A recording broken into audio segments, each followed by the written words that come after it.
Not many know that besides the heritage beauty and great food in Penang, there is a pocket of pure, undisturbed realm of Mother Nature.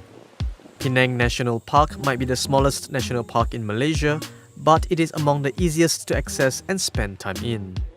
About 20 participants consisting of bloggers, YouTubers and representatives from travel agencies were given the opportunity to explore the serenity of this hidden gem. Selama ini kita banyak mengetengahkan produk-produk pelancongan yang berdasarkan keindahan pantai, keindahan pulau dan membeli belah di Malaysia. Di samping mengetengahkan produk-produk berupa budaya dan seni rakyat Malaysia, termasuk juga makanan Malaysia.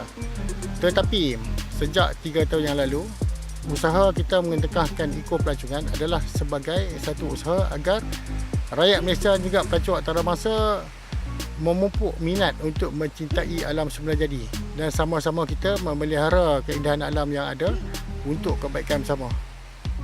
The 2 days 1 night Balik Pulau Nature Xploration program started with a briefing session at the Penang National Park.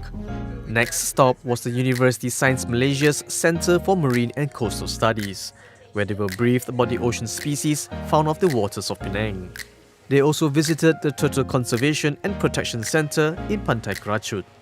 The sanctuary is a site where turtles were rehabilitated and released out to the sea. The second day of the exploration program saw participants entering yet another whole new nature setting, mangrove forests. They were brought to the mangrove area at Kuala Sungai Pinang in a boat. Overall, the participants found the program a good and informative way to promote and explore Penang's natural treasures.